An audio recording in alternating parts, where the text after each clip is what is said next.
Hello નમસ્કાર, કેમ છો મારા વાલ ગુજરાતી મિત્રો? તો આજના બ્લોગની શરૂઆત થાય છે સવારના 6:30 વાગે અને અત્યારે જો અમારે સવારમાં શું કામ હોય તમને દેખાડી દઉં.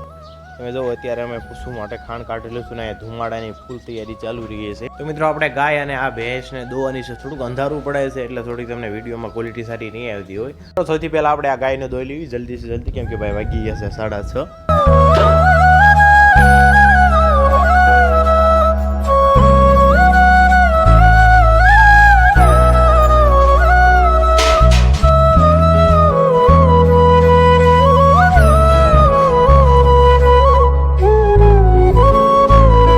મિત્રો આપણી ગાય તો દોવાઈ ગઈ છે, હવે આપણે ભેંસને દોવાની છે. આ ગાયનું દૂધ છે ને હું ઘરે નામ તો આવું. તો હવે મિત્રો આપણે દોવાની છે ભેંસને.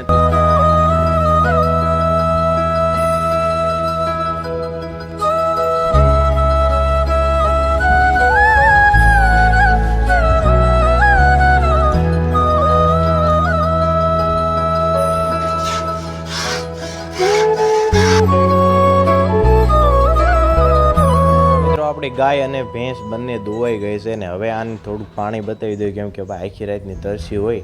તો મિત્રો આવી ગયો છું ઘર તરફ. આ બાજુ પણ બધી બાજુ ધુમાડા, જ્યાં જુઓ ત્યાં ધુમાડા ચાલુ છે, કેમ કે ભાઈ માખ્યું એટલી છે.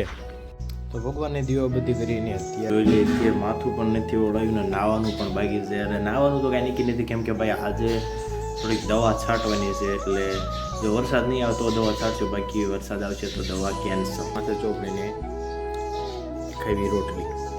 તો ચાલો નાસ્તો કરીને મળું તમને ખેતરમાં ડાયરેક્ટ, કેમ કે ભાઈ આપણે જવું છે ખેતરમાં આટો મારવા.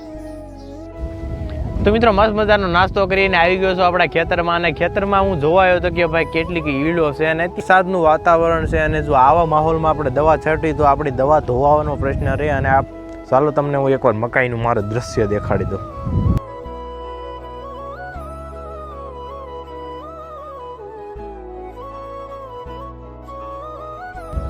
તો મિત્રો આ છે આપણી ગિરનાર 4 મગફળી. જે આપણે 27 તારીખ એટલે 1 મહિનાની થઈ ગયા છે માંડવી. આજે 27 તારીખ છે એટલે ફીટ 1 મહિનાની માંડવી થઈ ગઈ છે. અને આની અંદર આપણે 5 વાર સાંતી આંકી નાખ્યું, એકવાર ખાતર વાવી દીધું અને 2 દવાના રાઉન્ડ મારી દીધા, એટલે બહુ ઓછી ઈળો અને ખડ છે. તમે જુઓ એકવાર તમને હું મગફળીનું દ્રશ્ય દેખાડું પછી.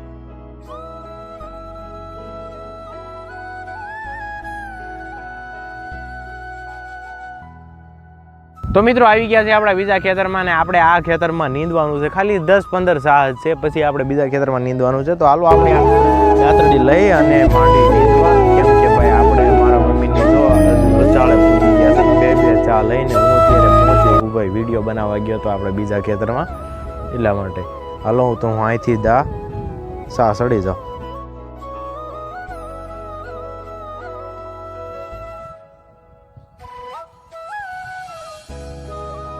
બે સા ઉતરીને પાછા આવી ગયા છે અને ભાઈ વાગી ગયા છે 11. મિત્રો ખડ એટલું બધું છે કે ભાઈ અમારે ઠેલી લેવી પડે છે. ભાઈ ઠેલું ખડ ભરાવા મળ્યું છે અને વાગી ગયા છે 11. મને ભૂખ પણ લાગી ગઈ. તો મિત્રો થઈ ગયો છે બપોરનો ટાઈમ અને અત્યારે તમારા મમ્મીની હજી પણ નીંદે છે, કેમ કે ભાઈ વરસાદનું વાતાવરણ છે. જો કાલ વરસાદ આવે તો એમાં ખડ થઈ જાય એટલા માટે. તો હાલ હું આ મકાઈમાં દવા છાંટી દઉં, કેમ કે ઈળું ખૂબ વધારે છે. આજના વ્લોગમાં બસ આટલું જ. મળીએ કાલ નવા વ્લોગ સાથે, ત્યાં સુધી ખુશ રહેજો.